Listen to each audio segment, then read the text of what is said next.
Hello everyone, कैसे हैं आप सब। आप सभी का वेलकम है, आप सभी का स्वागत है एक बार फिर से आपके अपने परिवार में, आपके अपने घर में, जिसका नाम है प्यारे बच्चों डिफेंस गुरुजी। और मैं परवीन धायल एक बार फिर से आपके सामने हाजिर हूँ। लास्ट 15 डेज की जो स्ट्रेटजी है, जो एनडीए एस्पायरेंट हैं, सबसे पहले तो सभी एनडीए एस्पायरेंट्स जो अभी एग्ज़ाम देने वाले हैं 10 अप्रैल को, उनको मैं ऑल द बेस्ट बोलता हूँ। जिन लोगों ने हार्ड वर्क किया होगा, साथ साथ स्मार्ट वर्क किया होगा, उनको ज़रूर सक्सेस मिलेगी। उनको फुली कॉन्फिडेंट रहना है, ठीक है, अपने आप पे विश्वास रखना है और पॉजिटिव एटीट्यूड के साथ पेपर को अटैम्प्ट करना है। तो सभी को सबसे पहले ऑल द बेस्ट। अभी मैं आपको बताने वाला हूँ कौन कौन से इंपॉर्टेंट टॉपिक्स हैं जिस पे आप 15 डेज जो आपका टाइम रिमेनिंग है 10 अप्रैल तक, उसमें आप किस किस के ऊपर काम करेंगे, कैसे कैसे काम करेंगे तो आपका स्कोर अच्छा रहेगा। आपका जो रिटन एग्ज़ाम है 10 अप्रैल वाला एनडी को लेके, उसमें आप कैसे अच्छा स्कोर कर सकते हैं इंग्लिश के अंदर।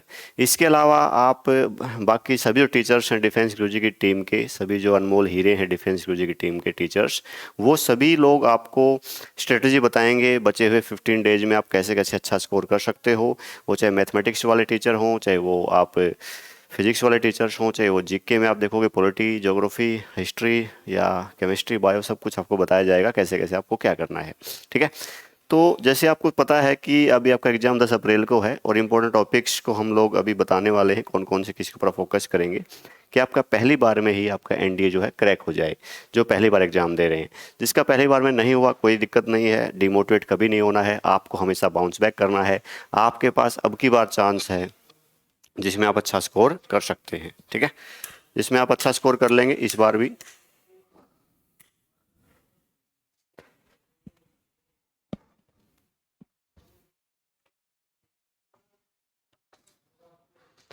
तो चलो स्टार्ट करते हैं वीडियो को, ठीक है।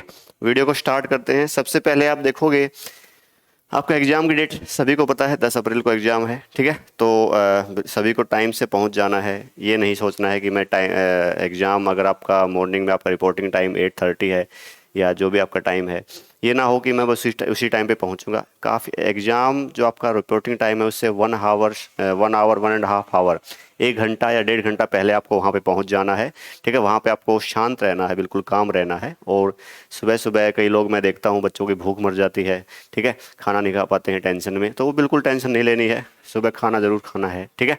और वहाँ पे आपको रिलैक्स रहना है, पानी पीते रहना है। इंपॉर्टेंट टॉपिक्स की बात करें, ग्रामर के टॉपिक्स के इंपॉर्टेंट की अगर बात करें, तो जो हम पिछला पैटर्न देख रहे हैं, जो हमने 2021 में जो एग्ज़ाम्स देखे, जो चाहे 2021 फर्स्ट हो, चाहे 2021 का सेकंड एग्ज़ाम हो, या 2020 में जो एक बार ही एग्ज़ाम हुआ था, ठीक है, या 2019 के एग्ज़ाम्स को अगर हम देखेंगे तो अब पैटर्न क्या चल रहा है। अभी पैटर्न आप देखोगे, ग्रामर की बात करेंगे पहले, उसके बाद वोकैब की बात करेंगे। तो ग्रामर में आप देखोगे कि पैटर्न ये चल रहा है कि वहाँ पे स्पॉटिंग द एरर्स आपके आ रहे हैं, फिलर्स आपके आ रहे हैं। और फिलर्स के अंदर कई बार आप देखोगे प्रीपोजिशन से एक बार क्वेश्चन आए हैं आपके। 2020 में जब पेपर हुआ आपका, तो प्रीपोजिशन से वहाँ पे आपके 10 के 10 क्वेश्चन आ गए फिलर्स की फॉर्म में। वहाँ पे आपकी फिक्स्ड प्रीपोजिशन थी, उन सभी को डिस्कस करेंगे कैसे कैसे क्या आप कर सकते हो, कैसे अच्छा स्कोर वहाँ पे कर सकते हो। तो इंपॉर्टेंट टॉपिक्स जो ग्रामर के हैं उनके ऊपर हम बात करेंगे। देखो, बहुत सारी क्लासेज आपको दी गई, ठीक है, बहुत सारी ग्रामर की क्लासेज, बहुत सारी वोकैब क्लासेज आपको दी गई हैं। इससे पहले आप देखोगे जो लोग काफ़ी लंबे टाइम से जुड़े हुए हैं डिफेंस गुरुजी के साथ, उन लोगों ने ग्रामर भी पूरी की है। वो चाहे प्रतिज्ञा बैच में हो, मिशन यूनिफॉर्म बैच में हो, कर्ण बैच में हो, उन लोगों ने हर एक टॉपिक को अच्छे से किया है। उसमें बहुत सारे हज़ारों क्वेश्चंस आपको करवाए गए हैं, उनकी बहुत ज़बरदस्त प्रैक्टिस रही होगी। और अंतिम पग जब बैच हमने स्टार्ट किया तो खासकर वोकैब के ऊपर हमने फोकस किया था, जिसमें मैंने आपको पीक्यूआरएस भी करवाए हैं, जिसको हम सेंटेंस अरेंजमेंट बोल सकते हैं। मैंने आपको सिनोनिम्स भी कराए हैं, एंटोनिम्स भी कराए हैं। जिस पैटर्न से आपके एग्जाम में क्वेश्चन आते हैं उसी पैटर्न से आपको एग्जाम में करवाए गए हैं अंतिम पग बैच में, ठीक है। और इसके अलावा हम देखेंगे इडियम फ्रेज के ऊपर भी हमने फोकस किया है, ठीक है, वो सब चीज़ की है। लेकिन अब पहले ग्रामर की बात कर लेते हैं। तो बेसिक्स तो सबसे पहले सभी को करना होता है, ठीक है, बेसिक्स तो सभी को करना होता है। बेसिक्स यानी फंडामेंटल्स तो सबसे पहले स्ट्रांग होने ही चाहिए हर एक बच्चे के। जो आपको अंतिम पग बैच जो हमने स्टार्ट किया, जिसमें नट्स एंड बोल्ट्स की मैंने बात की थी, वहाँ भी बेसिक्स को मैंने कवर करवाया था, वो तो हर एक बच्चे क्लियर होने ही चाहिए, ठीक है। उसके बाद जो आपके ग्रामर के बैच हैं, जो कर्ण बैच हो चाहे कोई बैच हो, उसमें मैंने टेंस आपको करवाया है, ठीक है। बेसिक क्लास के बाद जो इंपॉर्टेंट टॉपिक है वो आपका क्या है, टेंस का टॉपिक है, ठीक है। एक बात कही जाती है कि टेंस अगर आपका आएगा तो वो 50% लेके आएगा। मतलब अगर आपको टेंस बहुत अच्छे से आता है, बेसिक्स आपके स्ट्रॉन्ग है, तो आपकी ग्रामर आपके लिए 50% तो ईजी हो जाएगी उतना इतना काम करने पे ही। लेकिन अगर टेंस जाएगा तो पूरी इंग्लिश को लेके जाएगा। इसका मतलब अगर आपने टेंस पे फोकस नहीं किया है, बेसिक क्लास पे फोकस नहीं किया है, तो आपको पूरी इंग्लिश में ग्रामर में दिक्कत आएगी, वो चाहे स्पॉटिंग द एरर हो, सेंटेंस इंप्रूवमेंट हो, चाहे फिलर्स हो। इसके बाद हम बात करेंगे आपके एग्जाम के पैटर्न को अगर देखें तो आपके एग्जाम में बहुत इंपॉर्टेंट टॉपिक एक बन जाता है प्रीपोजिशन। क्या टॉपिक बन जाता है? प्रीपोजिशन बन जाता है। ठीक है, ये टॉपिक्स आपको मिलेंगे कहाँ पे? अगर आपको अभी भी अगर आप टाइम बचा हुआ है, आप इसमें अगर वीडियोस देखना चाहते हो, ठीक है, वैसे ऑफलाइन जो हमारे पास हमारे स्टूडेंट्स थे उनको तो भली भांति बहुत अच्छे तरीके से करवा दिया गया है सारी चीज़ें। बचे हुए टाइम में उनको बहुत अच्छी प्रैक्टिस करवाई जाएगी। लेकिन जो बच्चे ऑफलाइन नहीं आ पाए किसी भी मजबूरी से, तो ऑनलाइन वो लोग कर्ण बैच से ही पढ़ सकते हैं, या फिर वे लोग प्रतिज्ञा बैच से पढ़ सकते हैं। जो ग्रामर की अलग अलग प्लेलिस्ट बनाई गई है, वोकैब की अलग प्लेलिस्ट बनाई गई है आपकी उसके लिए, सहूलियत के लिए, ताकि आपको दिक्कत ना आए। तो प्रीपोजिशन में आप क्या पढ़ोगे? प्रीपोजिशन में 3 चीज़ें हैं। प्रीपोजिशन में सबसे पहले बात करेंगे कंसेप्चुअल प्रीपोजिशंस। क्या बात करेंगे? Conceptual prepositions. कंसेप्ट के हिसाब से प्रीपोजिशन करवाए गए हैं। वहाँ पे आपको हिंदी मीनिंग के बेस पे आपको नहीं करना है प्रीपोजिशंस को, कंसेप्चुअल करना है, तो वो समझाया गया है सारा। इसके अलावा आजकल बहुत ज़्यादा इंपॉर्टेंट हो गया है फिक्स्ड प्रीपोजिशंस। क्या इंपॉर्टेंट हो गया है? Fixed prepositions. किस वर्ड के साथ कौन सी प्रीपोजिशन फिक्स है, आजकल ये ज़्यादा क्वेश्चन बन रहे हैं एनडीए के अंदर। तो इसके ऊपर आप खास फोकस करोगे, और ये क्लास आपको मिलेंगी कर्ण बैच के अंदर भी और प्रतिज्ञा बैच के अंदर भी। वहाँ से आप इनको अच्छे से देख सकते हो, यहाँ से आपका अच्छा स्कोर बन सकता है। इसके अलावा बात करेंगे फ्रेजल वर्ब। किसकी बात करेंगे? फ्रेजल वर्ब की अगर हम बात करें, ठीक है, किसकी बात करें? फ्रेजल वर्ब की अगर हम बात करें, तो फ्रेजल वर्ब में आप क्या देखोगे? फ्रेजल वर्ब में क्या होता है? प्रीपोजिशन के साथ जब वर्ब लग जाती है, प्रीपोजिशन के साथ जब आपका एडजेक्टिव के साथ जब आपकी एडजेक्टिव के साथ आपकी प्रीपोजिशन लग जाती है, और वर्ब के साथ प्रीपोजिशन लग जाती है, या वर्ब के साथ प्रीपोजिशन प्लस में एडवर्ब ऐसे लग जाता है, तो वो एक नया फ्रेज बन के निकलता है। जैसे लुक आफ्टर आपने सुना है, लुक आफ्टर सब बच्चे को पता है। इजी एग्जांपल दे रहा हूँ ताकि सबको समझ में आए कि लुक आफ्टर क्या है? देखभाल करना। तो लुक वहाँ पे वर्ब है, आफ्टर वहाँ पे प्रीपोजिशन है। ऐसे आप इनका कॉम्बिनेशन जो बना वो एक फ्रेज बन गया है। जैसे आप इडियम फ्रेज पढ़ते थे वही एक फ्रेज बन गया है, वो भी आप अच्छे से कर सकते हो। ठीक है, प्रीपोजिशन की अगर अगर हम बात करेंगे, ग्रामर की अगर बात करें, फिर तो आप सारे टॉपिक्स ही उनको आप देख सकते हो। सारे टॉपिक्स का मतलब क्या है? जैसे एक टॉपिक है सिंटैक्स। क्या टॉपिक है आपका? एक सिंटैक्स टॉपिक है। ठीक है, सिंटैक्स वाला जो टॉपिक आपका है, ठीक है, सिंटैक्स में आप क्या देखोगे? इसको हम बोल सकते हैं सब्जेक्ट वर्ब एग्रीमेंट। क्या बोल सकते हैं इसको? सब्जेक्ट वर्ब एग्रीमेंट भी बोलते हैं इसको, सब्जेक्ट वर्ब एग्रीमेंट भी इसको हम बोलते हैं। ये जो टॉपिक है ये आपको मिलेगा प्रतिज्ञा बैच में, वहाँ से पढ़ सकते हो। इसमें क्या होता है कि अकॉर्डिंग टू सब्जेक्ट हमारी वर्ब आती है। अकॉर्डिंग टू सब्जेक्ट क्या आती है? हमारी वर्ब आती है। तो इसमें वैसे तो ये टॉपिक जो है conjunction, preposition, noun, pronoun, basic class, सभी टॉपिक्स का एक मिक्सचर है, अमलगमेशन है। सभी टॉपिक्स के कुछ कुछ कंसेप्ट जो हैं इस टॉपिक में ले लिए गए हैं। तो यहाँ से भी क्वेश्चन ज़रूर बनता है कि जैसा होगा सब्जेक्ट वैसी वर्ब होगी। सब्जेक्ट अगर सिंगुलर है तो वर्ब सिंगुलर, सब्जेक्ट प्लूरल है तो वर्ब भी वैसी प्लूरल होगी।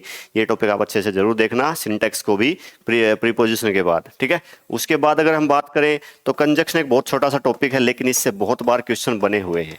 कंजक्शन एक छोटा सा टॉपिक है लेकिन इससे बहुत क्वेश्चन बने हुए हैं। इसको भी आप पढ़ सकते हो, प्रतिज्ञा बैच से आप वहाँ पढ़ सकते हो इसको। कंजक्शन के कुछ पेयर्स होते हैं। कंजक्शन क्या होते हैं? पेयर्स। आपने बचपन से पढ़ा हुआ है, आइदर और, neither, not, not only but also के पेयर्स आपने पढ़े। बिटवीन एंड का पेयर, बोथ हैंड का पेयर आपने पढ़ा। ऐसे बहुत सारे पेयर आपको करवा दिए गए हैं जो आपके एग्जाम के लिए इंपॉर्टेंट हैं, और साथ साथ हर एक टॉपिक के क्वेश्चंस की भी प्रैक्टिस करवाई गई है। स्पॉटिंग द एरर हो चाहे वो फिलर्स हो, हर एक चीज़ आपको करवाई गई है। ठीक है, तो उन क्लासेज को जरूर देखें। प्रतिज्ञा बैच में जाके प्लेलिस्ट सारी बनी हुई है, वहाँ पे आप इनको देख सकते हैं। कंजक्शन के बाद अगर आप बात करेंगे, उसके बाद तो अगर मैं बात करूं तो थोड़ा वर्ब को देख लेंगे। वर्ब की फॉर्म्स तो देखो आप अब तक आपने पढ़ ली होंगी। अगर आप बहुत सीरियस हो तो अब तक आपने वर्ब की फॉर्म्स ज़रूर पढ़ ली होंगी। First form, second form, third form, ये ज़रूर आपने पढ़ ली होंगी। तो बेसिक चीज़ें होती हैं। इसके अलावा आप देखते हो नाउन से क्वेश्चन बन जाता है। इसके अलावा आप देखते हो प्रोनाउन से भी क्वेश्चन बन जाता है। तो बाकी तो सारे टॉपिक्स इंपॉर्टेंट हैं ही, आपको उनसे पढ़ ही लेना है। ठीक है, एडजेक्टिव से भी क्वेश्चन बना देता है। एग्जामिनर की मर्जी है, एग्जामिनर की मर्जी है, एडजेक्टिव से बना देगा, एडवर्ब से भी बना सकता है, किसी भी टॉपिक से बना सकता है। बाकी एक छोटा सा टॉपिक है बिल्कुल क्वेश्चन टैग, ठीक है, हलवा सा एक टॉपिक है क्वेश्चन टैग, इससे भी क्वेश्चन बन जाता है। यानी पूरी ग्रामर में से ही आपको गो थ्रू करवा दिया गया था। जो लोग जुड़े हुए हैं डिफेंस गुरुजी से काफ़ी लंबे टाइम से, तो उनको कोई दिक्कत नहीं आने वाली, ये मैं लिख के दे सकता हूँ, गारंटी के साथ कह सकता हूँ कि वो इंग्लिश में बहुत अच्छा स्कोर करने वाले हैं और बाकी सब्जेक्ट में भी बहुत अच्छा स्कोर करने वाले हैं, तो उनको बिल्कुल भी टेंशन नहीं लेनी है, ठीक है। इसके अलावा अगर और टॉपिक्स की बात करेंगे तो ये मेन टॉपिक तो आपके हो ही गई। बाकी सिंपल एक दो टॉपिक क्या होता है, सुपरफ्लुअस होता है। क्या होता है?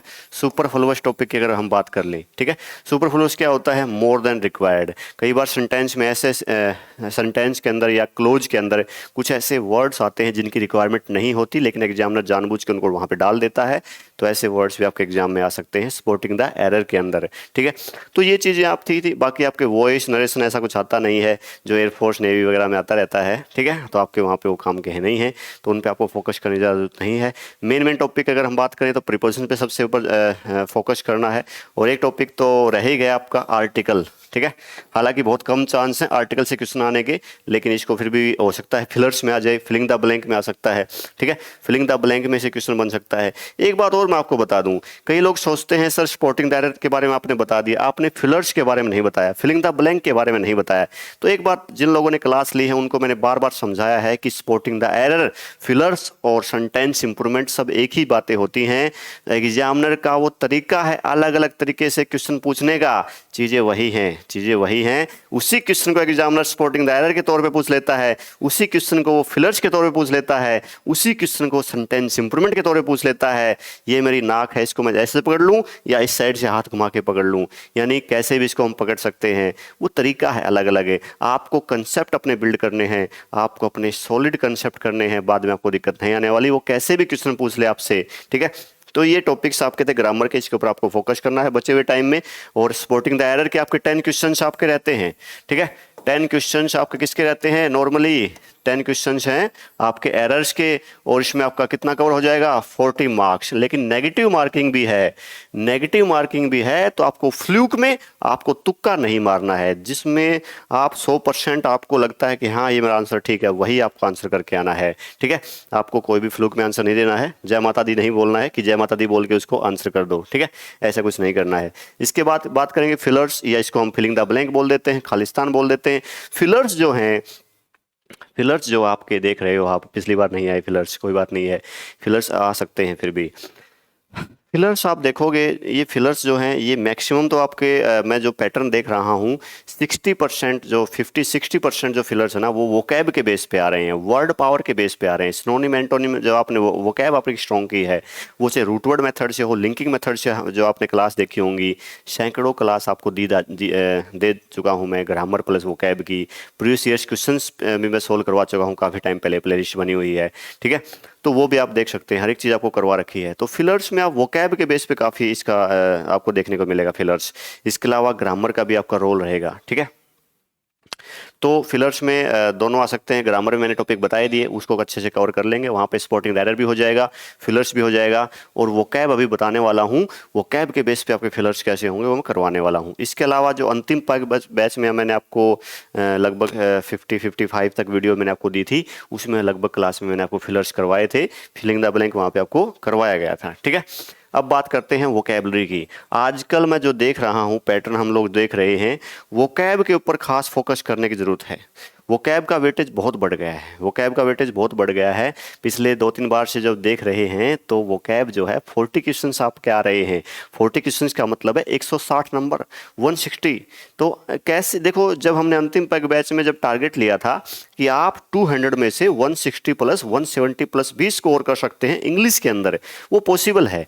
बच्चों ने किया है, हमारे स्टूडेंट्स ने किया है, ऑनलाइन स्टूडेंट्स ने भी किया है, ऑफलाइन स्टूडेंट्स ने भी किया है। आप भी कर सकते हो, आप भी तो मेहनत कर रहे हो, आपके तो कुछ ड्रीम है जिसको आपको पूरा करना है। तो वोकैबुलरी की अगर हम बात करेंगे तो इसमें सबसे पहले बात करते हैं सिनोनिम्स की। किसकी बात करते हैं? सबसे पहले सिनोनिम्स की बात कर लेते हैं, ठीक है। सिनोनिम्स को आपको पता ही है, सेम मीनिंग आपको बताना होता है। क्या बताना होता है? Same meaning. और सिनोनिम्स जो मैं देख रहा हूँ 10 क्वेश्चंस आपके आ रहे हैं, 10 क्वेश्चंस पिछले कुछ पेपर से आ रहे हैं, यानी ये पोर्शन आपका है 40 मार्क्स, कम नहीं है 40 मार्क्स, ठीक है। इंग्लिश एक ऐसा सब्जेक्ट है, एक ऐसी लैंग्वेज जो आपको बाकी लोगों से आगे लेके जाएगी। सबसे पहले तो मैथमेटिक्स आपके लिए अनिवार्य है, कंपलसरी है, उसमें तो आपको क्वालिफाई करना ही है। उसमें अगर आप क्वालिफाई भी कर जाओगे तो इंग्लिश जो सब्जेक्ट है, बाकी जो सब्जेक्ट आपके जीएस वाले सब्जेक्ट हैं वो आपको आगे लेके जाएंगे, बहुत अच्छा स्कोर आपको करवाएंगे। रिटर्न एग्जाम के अगर आप बात करेंगे तो 40 मार्क्स जो है सिनोनिम के अंदर आप देखोगे। अब सिनोनिम्स हो गया, ऐसे ही बात करते हैं एंटोनिम्स की बात करते हैं। किसकी बात करते हैं? एंटोनिम्स की बात करते हैं। अब एंटोनिम्स भी क्या है, 10 क्वेश्चंस वहां पे आ रहे हैं, मतलब वही 40 मार्क्स, वही 40 मार्क्स। नेगेटिव मार्किंग आपको पता ही है, नेगेटिव मार्किंग आपकी यही है 1/3 यानी -1.33 मार्क्स आपके कम हो जाएंगे, ठीक है। अगर आपने गलत हो गया तो आपका क्वेश्चन 4 नंबर तो वैसे कम हो गए, और ये इतना ही और कम कर लो। तो फ्लूक में नहीं मारना है, तुक्का नहीं मारना है। अब सिनोनिम एंटोनिम के लिए आपको क्या करवाया था? रट्टा नहीं मरवाया था, क्रैमिंग नहीं करवाई थी। जो स्कूल में ऐसा कमी देखने को मिलती है, या नॉर्मली जो ऑफलाइन ऑनलाइन जो अकेडमीज हैं वहाँ पे जो कमी देखने को मिलती है वो कैब को लेके रटवाते जो चीज़ों को हैं, तो आपको यहाँ पे रूट वर्ड से और लिंकिंग मेथड से आपको वो कैब भली भांति करवाई गई है। हजारों वर्ड करवा चुका हूँ, मोर देन 7,000, मोर देन 8,000, अगर मैं काउंट कर नहीं कर पा रहा हूँ ये तो 7 से 8,000 वर्ड्स मैं आपको करवा चुका हूँ। इस वोकैब से बाहर आपका कुछ नहीं आ सकता। जिन लोगों ने लगातार प्रयास किया है, जिन लोगों ने पेशेंस के साथ कंटिन्यूटी रखी है, लगातार जुड़े रहे थे, उनका भी मन नहीं करता था पढ़ाई करने का, जैसे बाकी लोगों का मन नहीं करता, लेकिन फिर भी डटे रहे मैदान में, तो उनको सक्सेस ज़रूर मिलेगी। लास्ट टाइम में आपकी प्रिपरेशन को और ज़्यादा तेज कर देना है, ठीक है। 15 दिन का टाइम बचा हुआ है आपका अंतिम। तो इसमें आप देखोगे मैंने आपको वोकैब करवाई थी लिंकिंग मेथड से, और वोकैब करवाई थी मैंने रूट वर्ड मेथड से। एक रूट वर्ड को हमने लिया, रूट वर्ड मेथड से जो वोकैब होती है उसमें स्मार्ट वर्क होता है। स्मार्ट वर्क का मतलब आपने एफर्ट कम किया है और उसका रिजल्ट आपको ज़्यादा मिल रहा है, ठीक है। तो ऐसे हम लोग रूट वर्ड के हिसाब से वहाँ पे वोकैब को देख रहे थे। इसके अलावा लिंकिंग मेथड यहाँ में हमने उसको देखा है, ठीक है। रूट वर्ड मेथड और लिंकिंग मेथड, दो जो मेथड आपको मैंने बताए थे आपको, जिसके हिसाब से बहुत सारी वोकैब आपको करवाएगी अलग अलग बैच में, तो उन दोनों का आपको सहारा लेना है। और जो भी आपने नोट्स ज़रूर बनाए होंगे साथ साथ, अगर आप शुरू से जुड़े हुए थे तो आपने नोट्स ज़रूर बनाए होंगे। अब समय है उन नोट्स को रिवाइज करने का, अब समय है उन सारे रूट वर्ड्स को दोबारा से या तो आप साथ साथ नोट डाउन कर सकते हैं, लिख सकते हैं, वैसे याद कर सकते हो, या लिंकिंग मेथड से जो आपको लिंक बताए गए थे, लिंकिंग मेथड से जो आपको लिंक में बताए गए थे, उन लिंक को भी साथ साथ एक बार पढ़ लेना है। सारी वोकैब में से आपको अब गो थ्रू हो जाना है एक बार, ठीक है। सारी वोकैब में से दोबारा से गो थ्रू हो जाना है। Revision is the key to success, ये बात मैंने बहुत बार बोली है। तो अब वो रिवीजन करने का टाइम आ गया है। इतने महीने जो आपने मेहनत की है, अब उसको अंतिम रूप देने का टाइम आ गया है, साकार करने का टाइम आ गया है। और रूट वर्ड से और लिंकिंग मेथड से जो आपको सिनोनिम एंटोनिम करवाए गए थे उनको आपको देखना है। एंटोनिम में आपको एक खास बात ध्यान रखनी है जो मैंने आपको बार बार बताई भी थी। एंटोनिम में आपको जब ऑप्शंस को आप देखोगे तो वहां पे आपको कुछ नेगेटिव प्रीफिक्स मिलेंगे। क्या मिलेंगे आपको? वहां पे कुछ नेगेटिव प्रीफिक्स मिलेंगे, ठीक है। ये नेगेटिव प्रीफिक्स क्या होते हैं? नेगेटिव प्रीफिक्स क्या होते हैं? प्रीफिक्स क्या होता है? जो किसी वर्ड के आगे लगता है, और नेगेटिव का मतलब वो वर्ड को एंटोनिम बना देगा। जैसे पॉसिबल से क्या बनता है? इम्पॉसिबल। कंप्लीट से क्या बनता है? इनकम्प्लीट। सब्सक्राइब से क्या बनता है? अनसब्सक्राइब बनता है। मैच्योर से इमेच्योर बनता है। तो वर्ड के आगे ऑनेस्ट से डिसऑनेस्ट बनता है, डिसकंटिन्यूअस बनता है। ऐसे आपको हजारों वर्ड मिलते हैं जो नेगेटिव प्रीफिक्स से आप एंटोनिम में कर पाओगे। अब एग्जाम में 10 क्वेश्चन में से 1 या 2 क्वेश्चन तो जो मैंने देखा है, पैटर्न देखा है, 1 या 2 क्वेश्चन तो नेगेटिव प्रीफिक्स से डायरेक्ट हो जाता है। कई बार आपको वर्ड का मीनिंग नहीं पता होगा, फिर भी आप नेगेटिव प्रीफिक्स की हेल्प से एंटोनिम वाला क्वेश्चन कर पाओगे। कैसे कर पाओगे? मान लो यहाँ पे पॉजिटिव वर्ड है या कोई भी वर्ड है, यहाँ पे एक पॉजिटिव वर्ड मान लो, ठीक है। नीचे 4 ऑप्शन है, नीचे 4 ऑप्शंस हैं। एक इसी ऑप्शन के अंदर एक नेगेटिव प्रीफिक्स लिखा हुआ है, ठीक है। कोई IM लिखा हुआ है किसी वर्ड के आगे, किसी वर्ड के आगे IN लिखा हुआ है, UN लिखा हुआ है, DIS लिखा हुआ है, DE लिखा हुआ है। कुछ भी नेगेटिव प्रीफिक्स आपको मिलेगा, वही उसका आंसर होने के चांस है 99%, 99% वही आंसर होगा, ठीक है। लेकिन हर बार यहाँ भी आपको आंख बंद करके तुक्का नहीं मारना है। ये नहीं कि नेगेटिव प्रीफिक्स दिखते ही आपको आंसर कर देना है।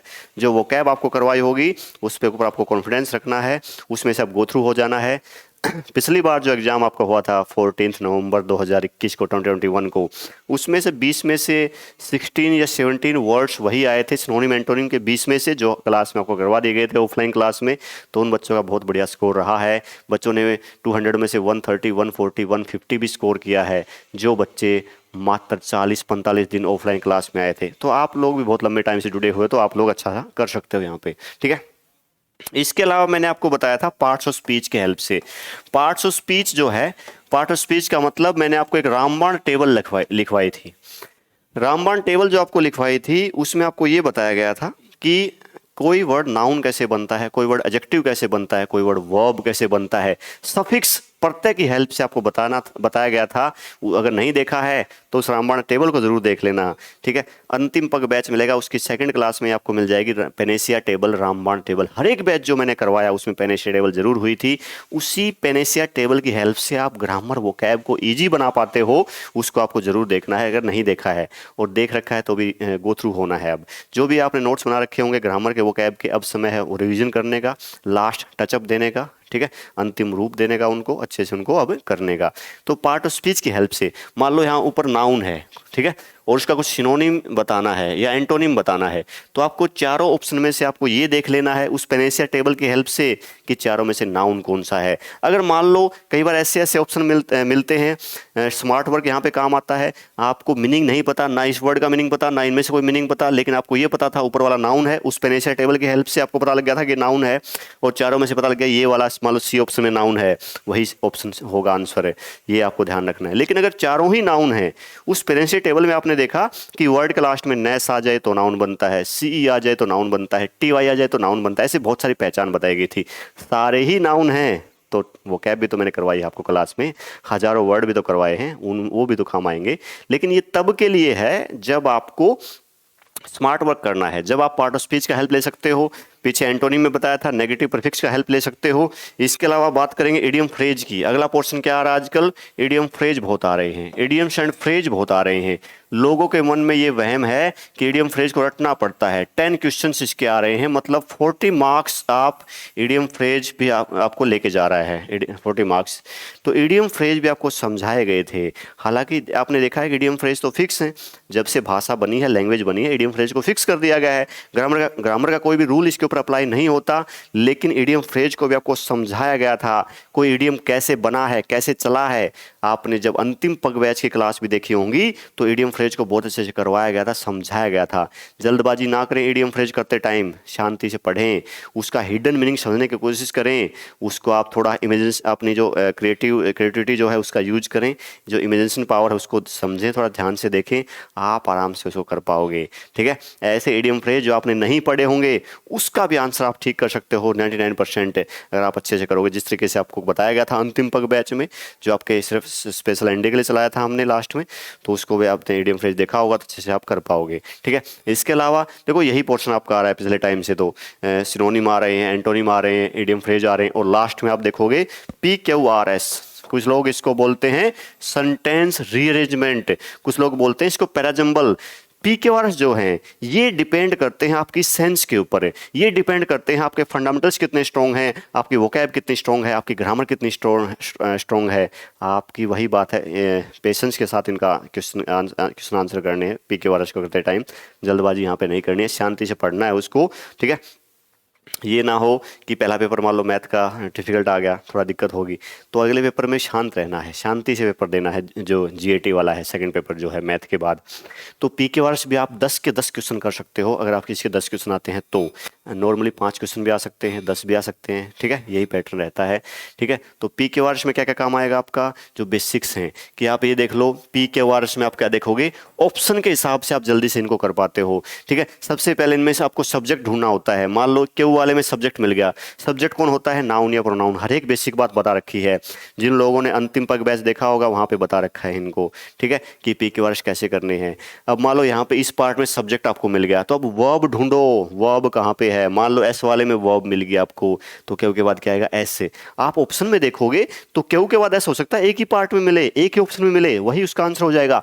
पूरा पढ़ने की तो जरूरत भी नहीं पड़ती, अगर बच्चे को पता लग जाए कि स्टार्ट कहाँ से करना है। कई बार तो ऑप्शन में अलग अलग होते हैं सारे, कोई P से स्टार्ट होता है, ए वाला ऑप्शन, B वाला ऑप्शन क्यू से स्टार्ट है, C वाला R से स्टार्ट है, D वाला S से स्टार्ट है फॉर एग्जाम्पल, तो पता लग जाता है। कई बार क्या होता है P से 3 स्टार्ट कर दिए, तो फिर आपको आगे भी बढ़ना पड़ेगा, P के बाद क्या आना चाहिए वो भी देखना पड़ेगा, ऐसे भी आपको देखना पड़ जाएगा।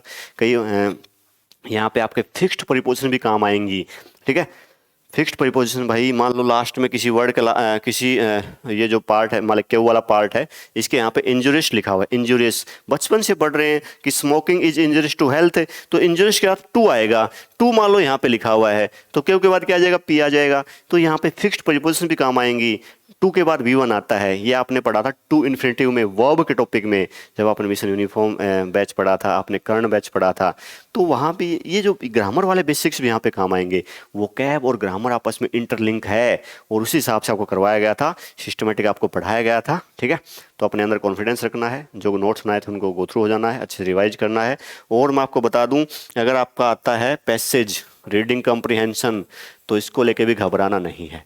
पैसेज या रीडिंग कम्प्रीहेंशन जो है उसको लेके भी घबराना नहीं है। यहाँ पे काम आएगी आपकी वोकैब, ज़्यादा काम आएगी पैसेज के अंदर, आपकी वर्ड पावर काम आएगी। इसीलिए आपको बहुत ज़्यादा वोकैब मैंने करवा दी है, हज़ारों वर्ड से 7 से 8 हज़ार वर्ड में जो बोल रहा हूँ ये आपको करवा दिए जा चुके हैं। तो अच्छे से पैसेज को पढ़ना है। ठीक है, ग्रामर भी थोड़ी काम आएगी, लेकिन ज़्यादा काम आएगी आपकी अंडरस्टैंडिंग और आपकी वोकैब। तो पैसेज को भी आराम से कर पाओगे, अच्छे से ऐसे पैसेज को पढ़ लोगे तो उसकी थीम भी बता दोगे, उसका टाइटल बता दोगे।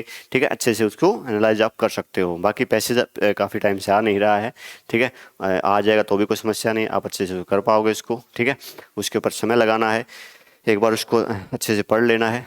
ठीक है, एक बार आराम से उसको पढ़ लेना है।